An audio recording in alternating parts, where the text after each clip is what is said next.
Bueno, ya está grabando. Cordial saludo.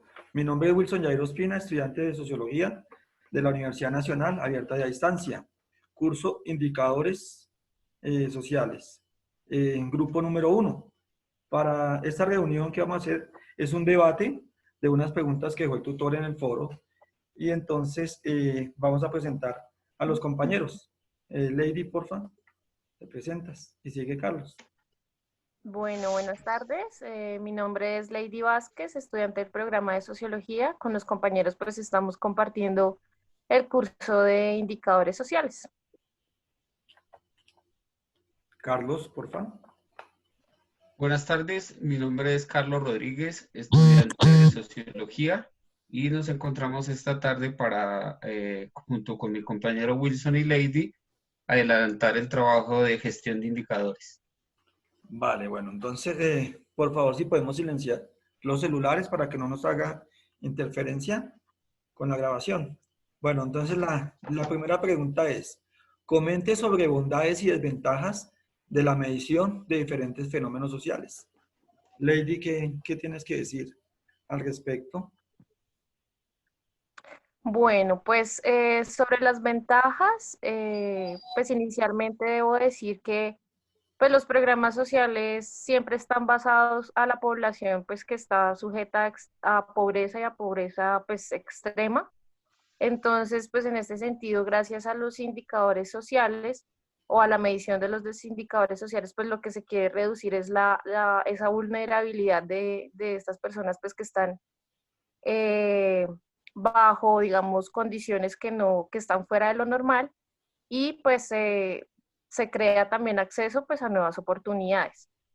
Otra de las ventajas pues que pude revisar mediante las lecturas es que pues mediante los programas sociales y la medición de acuerdo a los indicadores pues se mejora la calidad de vida de la población, digamos que en los derechos básicos que debe tener todo ciudadano, pues que es la salud, la vivienda, el acceso a la educación, el tema de la alfabetización digital, que también pues es un tema que estoy tocando en este curso, el tema del acceso a las nuevas tecnologías de la información. Y pues mediante esto pues obviamente hay mejoras en las comunidades y en los territorios. Y otra ventaja pues que vi es que mediante pues, la medición con los indicadores a los programas sociales, pues se refuerzan, digamos, capacidades para así aprovechar las oportunidades económicas y de acceso a programas de otro tipo. Como desventajas, pues podemos ver que muchos programas sociales, pues también, o de evaluación de indicadores, carecen de mecanismos de monitoreo y evaluación. Entonces, por lo general, a veces, pues lo digo, digamos, ya como en la experiencia hay oportunidades, digamos, que las instituciones, las secretarías, crean indicadores muy subjetivos que no se pueden medir. Entonces, pues digamos que para el tema de medición y para crear estadísticas y crear políticas nuevas, pues digamos que debe ser un tema también cuantitativo, ¿no? Para que haya un mayor impacto y pues para que las comunidades se vean beneficiadas. Entonces, este tema es que a veces los indicadores sí los hacen pues, de una forma muy subjetiva que no se pueden medir ni cuantificar. Y otra pues desventaja es que también en la medición de programas sociales a veces no se tiene en cuenta pues lo que dice la comunidad, ¿no?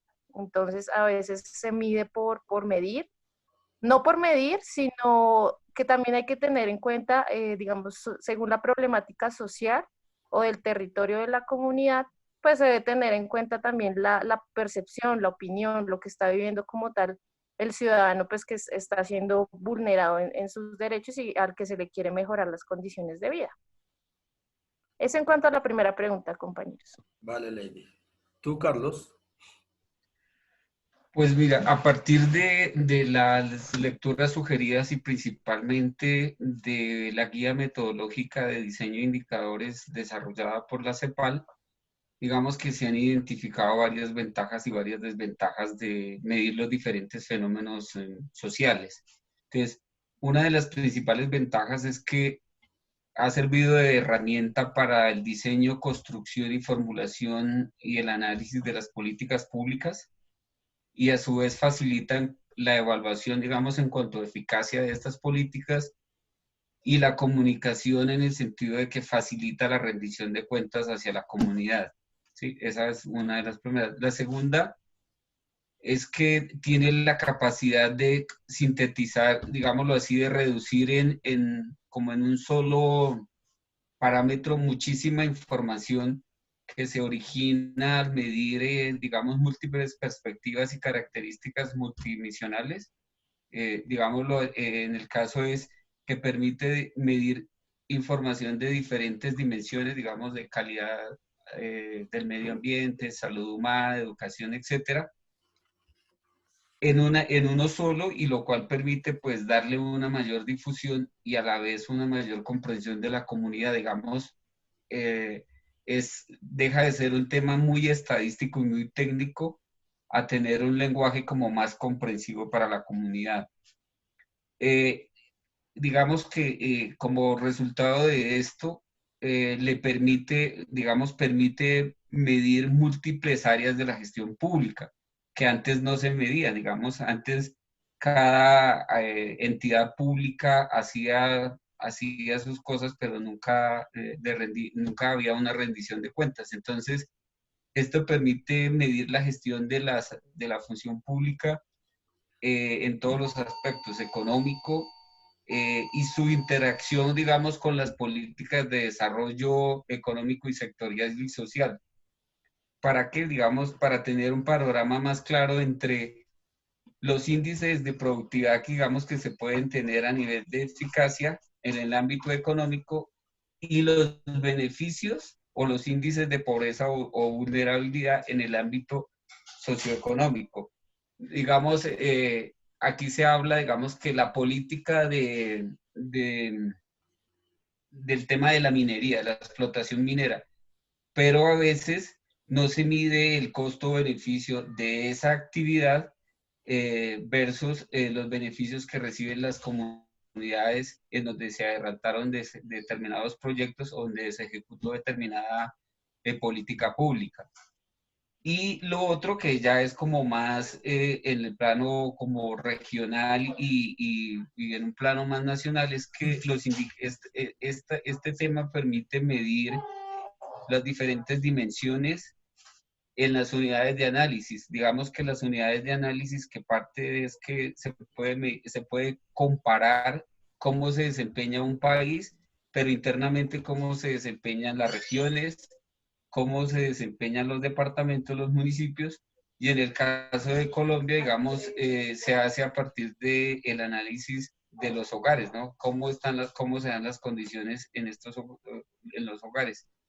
Y finalmente, pues esta información que se recaba o que se obtiene, pues permite generar unas tendencias o fenómenos que son utilizados para el estudio de situaciones o darle solución a una problemática. Digamos que a manera de conclusión es que al poder medir los diferentes fenómenos sociales, es que se rompió un paradigma porque antes solo se medía a partir del progreso económico que se basaba en el PIB. Y entonces ahora se abre más y hay que incluir una gran cantidad de información sobre cómo vive el ser humano, cuáles son las condiciones de libertad, de seguridad y la dimensión de pobreza que tiene la población, ¿sí? En cuanto a las desventajas, pues digamos que la principal ventaja al romper ese paradigma de pasar de un solo punto de medición, digámoslo así, se busca sintetizar y concretar simétricamente muchos datos en una sola variable que, digamos, podría decir que es la que nos permite dar una información de que mide todo, ¿no? De que con esos parámetros se mide todo, lo que puede dar lugar es a problemas de sesgos de percepción o de confirmación de hechos. Y digamos, las otras desventajas es que pues todas están relacionadas con las restricciones o con la dificultad de acceder a información, porque muchas veces los datos no se encuentran, no es fácil obtener los datos, no se pueden, eh, digamos, sistematizar o no se pueden analizar fácilmente. No hay una continuidad, por ejemplo, en la periodicidad o en la forma en que se mide y se registra la información, que a diario la vemos cuando pasan los informes del DANE. Y en otras ocasiones, pues la calidad de la información, pues siempre se debe partir de la buena voluntad de los responsables, en este caso de las autoridades, de hacer dichas mediciones. Entonces siempre va a generar como un conflicto, digamos, entre la calidad de las estadísticas y digamos, y las escalas o las formas de medición y análisis de los fenómenos locales que se hacen tanto en lo local como en lo nacional. Digamos que eso es en cuanto a la primera pregunta. Vale, Carlos, gracias. Yo frente a la primera pregunta, tengo que las bondades o ventajas que tiene la medición de los fenómenos sociales son la comprensión de un fenómeno o problema en toda su dimensión y con la mayor profundidad posible. La explicación de dicho fenómeno a través del análisis de los condicionantes o causas que lo determinan, mediante una observación y recolección de datos cuantitativos y cualitativos a través de indicadores, que permiten la construcción de un conjunto de enunciados o ideas que, relacionados entre sí, permitan reformular o añadir nuevos elementos al fenómeno para crear una política pública en pro de contrarrestar y disipar las necesidades y desigualdades generadas por ya por el fenómeno social. Y frente a las desventajas, son que el fenómeno social no sea considerado prioritario y no sea tenido en cuenta dentro de la agenda gubernamental, particularmente en política social o el presupuesto de una política pública. En este sentido, el proceso que sigue un problema social en la agenda pública, antes de ocupar un lugar en la agenda gubernamental, empieza con la aceptación de un colectivo social y político acerca de su notoriedad e importancia y sobre la competencia y obligatoriedad del gobierno en su solución. Al respecto, Elder y Kopp, 1993, página 94, indican un aspecto crítico del tema radica en que, si la definición de un problema no comporta una solución factible, tampoco suscita una atención seria como problema de política pública. Un problema será tomado seriamente en consideración solo si los costos anticipados de su solución son realistas y aceptables, dentro del contexto de los recursos públicos previsibles y actualmente disponibles. O sea que tiene que haber un capital, un presupuesto para poder atender esa política y ese problema social que los indicadores nos dicen si es un problema prioritario para un bien común o es simplemente un problema focalizado. O sea, no es un problema tan grave que tiene que ser solucionado inmediatamente. Si alguien quiere complementar alguna idea de algún compañero o algo. No, bueno, entonces pasemos a la segunda pregunta. Dice, ¿qué permite a las políticas sociales la existencia de diversos indicadores sociales? Lady, por favor. Bueno, pues como ciudadanos, digamos que para nadie es un secreto que los planes de gobierno, los planes que generan, digamos, los gobernadores o ya en territorio los alcaldes, se miden pues mediante los indicadores pues que instauran a medida que van implementando los programas sociales o de mejoramiento de la calidad de vida de los ciudadanos, ¿no? Entonces, pues digamos que la existencia de esos indicadores de acuerdo al programa social que se haya creado, ya sea de acceso a la educación, de acceso a la salud, de un tema de atención a población vulnerable o población que es víctima, es importante, digamos, para mejorar y evaluar el impacto como tal de esos programas, pues que digamos que los planes de gobierno se crean para mejorar las condiciones de vida de las personas que habitan las ciudades, o ya sea el territorio, ya sea rural o, o en las ciudades. Vale, Lady. Carlos. Digamos que inicialmente permite que, pues, que las políticas sean como más inclusivas, ¿sí? Digamos que si se genera, digamos que si las políticas son el resultado de un diálogo y una construcción con las comunidades y los pobladores, obviamente se parte, digamos, de un mayor diagnóstico y comprensión de la problemática. Y digamos que esto posibilita en muchos casos, pues, el disenso y en otros, pues, los acuerdos. Y entonces las políticas están más ajustadas a las realidades de las comunidades. Ya de que en la práctica se realice, pues, pues, ya es otro punto de discusión. Y lo otro que, pues, es que cuando las políticas sociales, cuando se hace este tipo de trabajo con las comunidades, pues obviamente hay una mayor aceptación y aprobación de las comunidades, pues, a hacerse constructoras o al sentirse constructoras de la política. Entonces, esto le permite obviamente una mayor comprensión y evaluación, ya que pues estas políticas van a ser más focalizadas y orientadas a dar respuestas en algunos casos, en otros a superar o mitigar o disminuir las problemáticas. Entonces, pues un ejemplo es en algunos, digamos, en algunas localidades o municipios del país, uno observa de que se convoca a la comunidad para hablar sobre determinado asunto. En este caso, el ejemplo que se me salta ahorita es el tema del páramo de Santurbán, donde las comunidades se reúnen, hay una participación y a partir de eso, pues,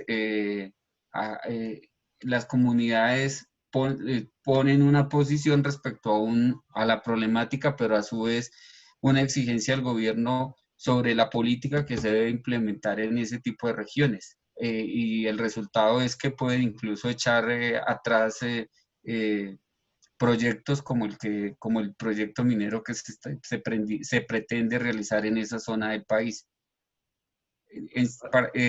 Hasta ahí es Vale, mi Carlos, respuesta gracias. en eso.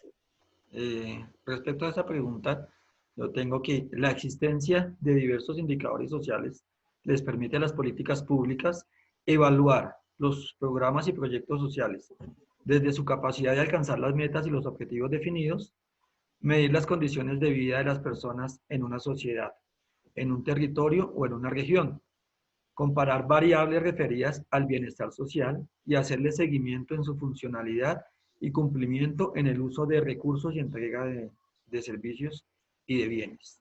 Es lo que tengo respecto a esta pregunta. Si alguien quiere complementar o quiere debatir algo sobre la respuesta, me avisan, por favor. Bueno, entonces seguimos con la siguiente. Dice, ¿cuáles aspectos de la vida considera que deben ser objeto de la medición obligada por parte de los diferentes países y por Colombia en específico? Lady, porfa. Pues digamos que por los diferentes países o a nivel Latinoamérica, el tema de la pobreza es fundamental. Todo el tema de accesibilidad a los derechos fundamentales que tiene todo ciudadano, lo que ya mencionaba anteriormente, el tema de la educación, de la salud, el tema de la alfabetización, que es importante en Latinoamérica y a nivel, digamos, de Colombia también, en los territorios, en las regiones. Y el tema de la alfabetización digital, porque pues no se trata solamente de medir el tema de si tenemos acceso a las tecnologías de la información o a un equipo, sino que también es, el tema es de saber usar la tecnología como tal, ¿no? De Claro, saber usar las redes sociales, de educar a niños, niñas, a jóvenes, adultos y adultos mayores al tema también de acceder a la información de otras formas. Eh, yo creo que con los indicadores se mide todo, ¿no? El tema del medio ambiente, el impacto de la contaminación también en nuestro país es importante. Entonces yo creo que todos los, o sea, los aspectos más básicos de la calidad de vida de un ciudadano deben ser medidos obligatoriamente por los gobiernos y por, digamos que por las gobernaciones a nivel nacional.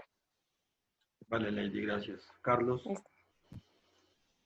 Pues, bueno, incluso complementando un poco lo que acaba de mencionar Lady, digamos que en el informe que publicó Naciones Unidas en el 2010, que se tituló La verdadera riqueza de las naciones, camino al desarrollo humano, pues ellos recomiendan a los países miembros, digamos, hacer mediciones, ¿no? Entre ellos, pues él plantea 3 dimensiones, que es salud, educación y nivel de vida.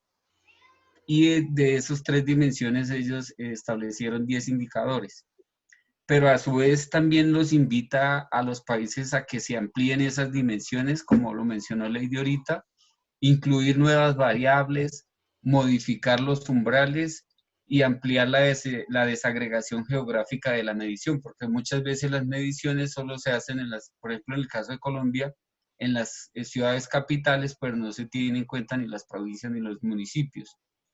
Y bueno, en el caso colombiano, pues es necesario medir todos los aspectos más que todo lo que tiene que ver con calidad de servicios. Entonces, la pandemia lo que nos demostró, por ejemplo, es que aquí muchas veces se habla de cobertura, digamos cobertura en salud, cobertura en educación, pero cuando vamos a ver calidad, pues la calidad no es la mejor. Entonces, sí puede ser que la educación haya una cobertura, pero la calidad de la educación o los medios que hagan posible acceder a esa educación no son los más idóneos. Y se deben incluir también indicadores, por ejemplo, de carencias de derechos consagrados en la Constitución, ¿sí? Tanto derechos individuales, económicos, sociales, culturales e incluso medioambientales. Y se deben adoptar, digamos, variables que permitan capturar o captar la desigualdad multidimensional que hay en Colombia, porque no es lo mismo la desigualdad que hay en Bogotá o en Cundinamarca a la que hay en el Chocó o en los departamentos más alejados del país. La disparidad que hay en género, no solo en ingresos, digamos, en cuánto gana o cuánto percibe un hombre y una mujer, sino en oportunidades de acceso a trabajo, educación, etcétera. Y también hay muchas privaciones extremas aquí en nuestro país, entonces por eso es importante que aquí se mida, como dijo Lady, todo. Vale, Carlos, gracias. Yo puse frente a esa pregunta lo que decía en la lectura, la de Cecchini 2005, porque me pareció que este párrafo abarcaba todo lo que se necesitaba. Dice, un sistema de indicadores de bienestar debería abarcar todos los aspectos de la vida de las personas, integrando la información social con aquella de índole económica y medioambiental, como decían ustedes. Dadas las múltiples dimensiones del ser humano, en el ámbito social es necesario utilizar un gran número de indicadores que miden distintas variables. Cecchini S. 2005, página 31. Y también dice que la OCDE, la Organización para la Cooperación y el Desarrollo Económico, considera 3 ámbitos del bienestar, como mencionaba Carlos: la calidad de vida, relaciones sociales y familiares, sentimiento de seguridad y otros aspectos subjetivos del bienestar, como la situación económica, la distribución de la riqueza, la situación laboral, condiciones de la vivienda, la salud, la educación y la alimentación. Básicamente es todo lo que ustedes ya habían dicho ahorita, pero pues tocaba leer lo que cada uno había puesto. Si quieren complementar algo o seguimos con la siguiente. ¿Seguimos con la siguiente? Vale. Sí, vamos. Seguimos. Dice, ¿cuáles aspectos deberían medirse por hechos y cuáles por percepción? Lady. Bueno, pues según las lecturas dice que la medición por hechos es cuando se intenta mostrar la condición de un fenómeno social y sus cambios en el tiempo, y la medición por percepción es cuando se tiene en cuenta pues niveles de satisfacción y opiniones. Pues yo considero que los 2 tipos de medición son fundamentales para medir el impacto y evaluar los programas sociales, digamos, instaurados acá en Colombia. Por ejemplo, pues digamos que yo tuve la oportunidad de trabajar bastante tiempo con población desmovilizada y digamos que en este aspecto, pues las dos mediciones generaron impacto en el programa a nivel nacional y en la presidencia, porque digamos, el tema de los hechos es que hay una historicidad de ese programa social y hay una trascendencia, digamos, en la población con la que se trabajó en tema de derechos y de reincorporación y reintegración a la vida civil. Entonces, digamos que esos indicadores de hecho son importantes para mirar esa trascendencia, ¿no? Y lo que se ha generado en la actualidad, digamos, para el tratamiento con, digamos, con los desmovilizados de las FARC, con el acuerdo de paz. Entonces, digamos que ese tema de esa medición de indicadores a lo largo del tiempo, pues generó, digamos, nuevos programas y nuevas políticas para tratar con los nuevos desmovilizados que pues están actualmente en el programa. Y pues digamos que la percepción también es importante porque para mejorar y evaluar un programa, digamos, como el ejemplo que les digo, es importante porque realmente se está trabajando con población vulnerable y con población que durante su vida pues no tuvo acceso a muchas cosas, no tuvo acceso a la educación, a la salud, ni a un nombre, y realmente pues muchos son víctimas también del conflicto. Entonces también hay que tener en cuenta el tema de qué opinan ellos, de cuál es su percepción y cuál es el nivel de satisfacción en cuanto a los programas del gobierno nacional que se crean, digamos que para satisfacer sus necesidades o de reincorporarlos a una nueva pues vida civil. Pues yo lo apliqué más a este ejemplo, compañeros. Vale, Lady. Digamos, en tu caso se podría decir que un indicador de percepción, en tu caso, podría ser vulnerabilidad para estas personas. O sea, es De una percepción de vulnerabilidad, o sea, el indicador sería de vulnerabilidad en todos los aspectos para estas personas desmovilizadas. Pues digamos que para estas personas desmovilizadas hubo varias dimensiones, ¿no? El tema del acceso a la educación, a la salud, el tema de una atención psicosocial.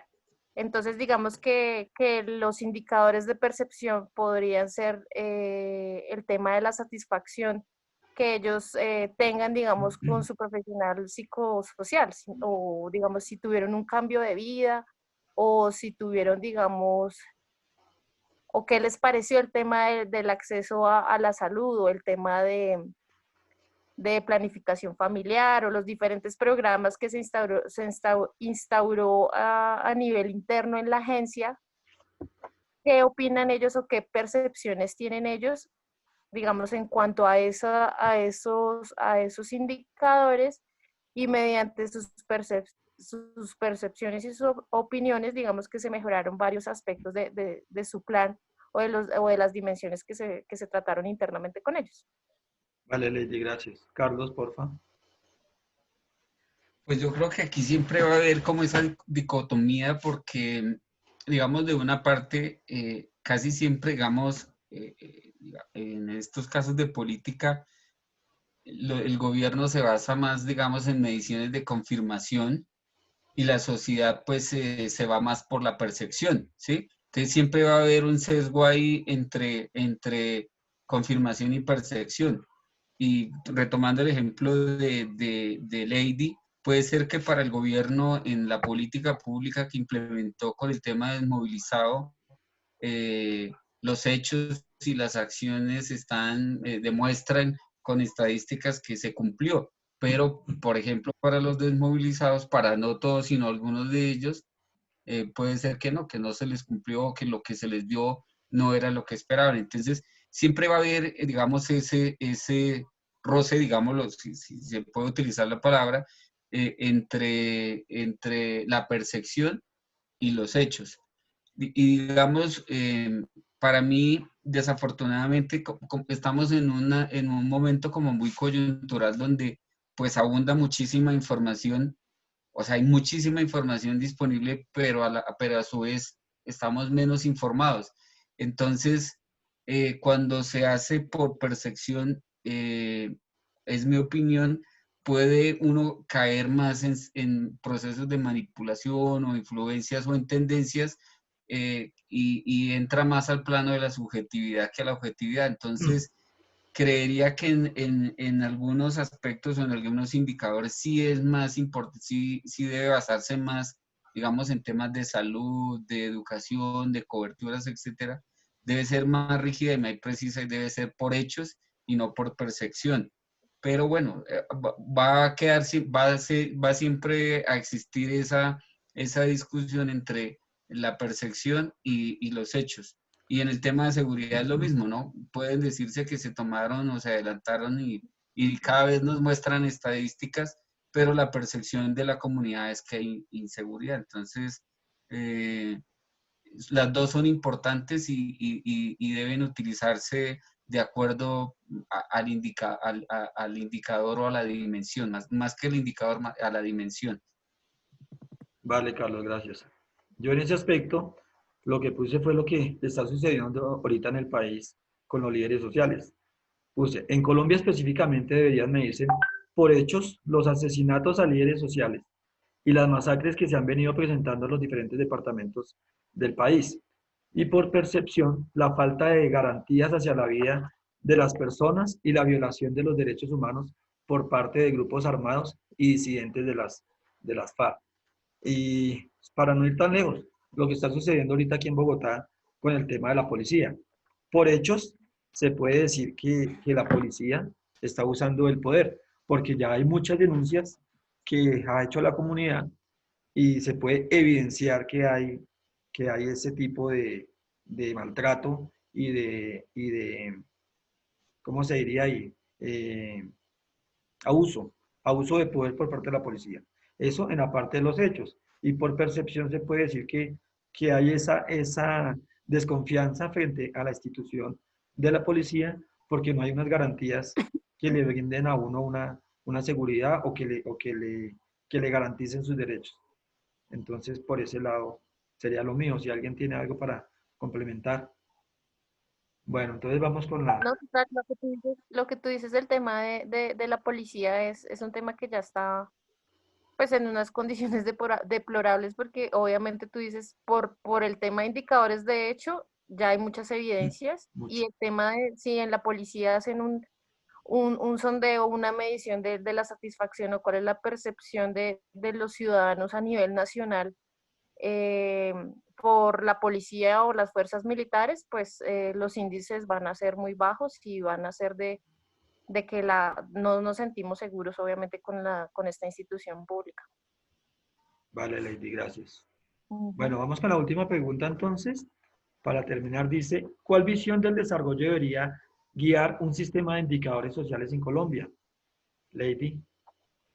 Pues yo pienso que, y según lo que leí, el desarrollo o la visión del desarrollo social sostenible me parece que es fundamental para que el gobierno nacional y ya a nivel territorial y rural, digamos que se genere planes y programas sociales, ¿no? El tema de la sostenibilidad en la actualidad es fundamental para generar oportunidades, para generar más acceso, para generar cambios y transformaciones, ¿no? A nivel en lo urbano y en el tema territorial también es fundamental ese tema de la sostenibilidad y de que las personas no se sientan también, digamos que, atadas a un programa o a unas condiciones, sino que se generen cambios y se generen nuevas oportunidades para las personas que, digamos, tienen condiciones de, de vida o que han sido vulneradas a lo largo pues, del tiempo. Vale, Lady, gracias. Carlos. Pues yo creería que la visión de desarrollo que debería tener no solo Colombia, sino pues el mundo en general, es uno que planteó Max Nipp y Elizalde y Oppenheim en 1986 en un libro que titularon Desarrollo a escala humana, opciones para el futuro. Digamos que los pilares de esta propuesta es que el desarrollo debe estar basado en las personas y en la mejora de su calidad de vida, lejos de las actuales mediciones que solo se basan, por ejemplo, en el desarrollismo y el monetarismo. Entonces, un claro ejemplo de eso es lo que está ocurriendo con las pandemias, ¿no? Colombia, a pesar de todo, su macroeconomía es estable, pero pues todos sabemos que es el país más desigual de la región y del mundo. Entonces, en cifras sí, pues se pueden presentar cifras, pero realmente el desarrollo, digamos, el desarrollo no se basa en las personas, sino en las empresas o en los proyectos y que pues que solo buscan beneficiar a unos, pero a costa de, digámoslo así, de las pésimas condiciones de vida de otros.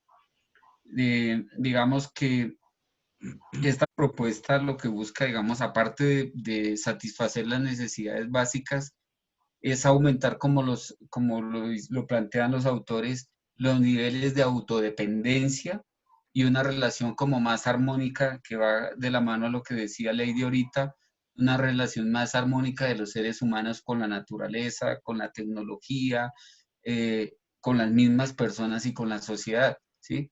Donde realmente se privilegie no el ser humano como un objeto, sino como un sujeto del desarrollo y que permita, digamos, romper también ese paradigma de ese semipaternalismo que hay del Estado hacia las personas y más bien el Estado promueva condiciones y soluciones de vida acorde a las necesidades y a las aspiraciones que cada uno de los habitantes o de las personas tiene.